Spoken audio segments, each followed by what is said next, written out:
Nous, on pense, nos techniques à nous, en base, notre structure de base, ça va être single leg, single leg, comme vous voulez, low single. Ça, c'est nos structures de base. On pourra après ajouter à ça, assez rapidement, les sous-témis, se laisser aller avec. Mais souvent, c'est parce que j'ai pris mon single leg que je pars. Vous êtes d'accord? Donc, on entame sur l'idée, je vais d'abord prendre un single ou un double pour mon taf, ou un single, mais le single c'est un peu différent. Donc, c'est mes trois caractères de base. Et après, je vais faire un travail qui peut être différent. Et a posteriori, en fonction de votre background, on va pouvoir travailler les fauchages, koichi, ochi, etc. Ça, c'est OK. On peut travailler tai otoshi. On évite les ogoshi. On évite ça. On évite ça. On évite ça. Encore que Uchimata, Arigoshi, il peut être pas mal. Mais on va éviter. Taotoshi, pourquoi il est bien? Parce que je suis pas en face de lui. D'accord? Mais là, c'est les strates d'au-dessus. C'est si vous avez envie de rajouter des backgrounds judo. Le top du top, et nous, on n'est vraiment pas assez bon, mais ça nous demandera tellement de temps à le travailler, ça serait d'être bon sur, vous savez, sur les koichi. Je fais avancer, boum. Là, boum. Pourquoi? Parce que ça me demande moins d'énergie. Le mec tombe en général super bien. C'est le pied. Et si ça foire, bah, je reviens sur mon single. Mais je trouve que techniquement, c'est hyper dur à ressentir. Faut le répéter, répéter, répéter. C'est long, long, long pour avoir le timing et boum. Donc, si on peut le faire, c'est bien. Si vous le sentez au top, mais elle ne fait pas partie de notre base. Ok? Donc, au long des années, nous, c'est toujours ça qu'on bosse. Single, double, low single. Cette année, j'aimerais bien me porter plus sur du low single, mais on sera toujours sur cette base. Single, double, low single.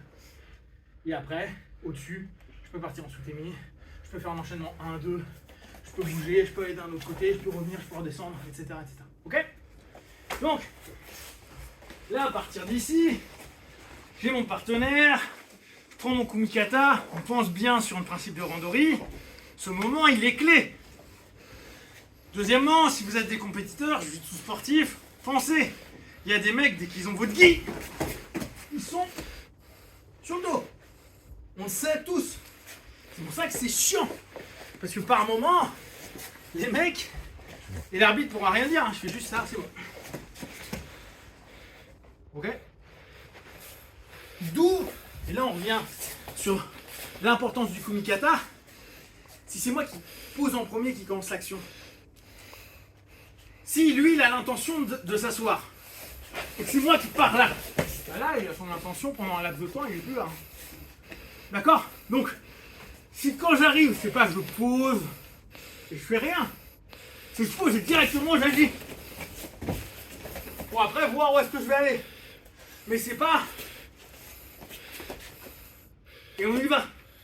Parce que nous on fait gros. Nous on doit partir sur 1. J'agis, je pousse, je tire un, je reviens. Là, pour l'instant on bosse ça. Comme en luta, je vais venir ici. Ou là. Ok? Donc, on est sur notre fin, j'arrive, je vais bouger. Deux choses.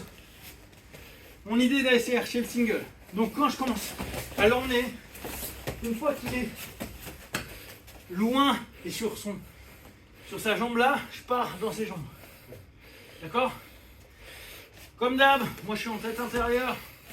Fermez pas à fond, fermez un peu, mais toujours en étant dispo. Ok? Pour l'instant, on fait ça et on va juste pousser notre partenaire. Rien de plus. Ce qui m'intéresse, c'est vraiment, je fais réagir. Là, je suis dans le sang. Et à ce moment-là, si vous voulez, on fait celui-là. On revient. Ok? Juste ça. Le focus, c'est mouvement du gars, début de déséquilibre en tout cas, réaction, attaque jambe. C'est bon pour tout le monde? Sans lâcher Sans jamais le col. Ok. Pose. Aussi.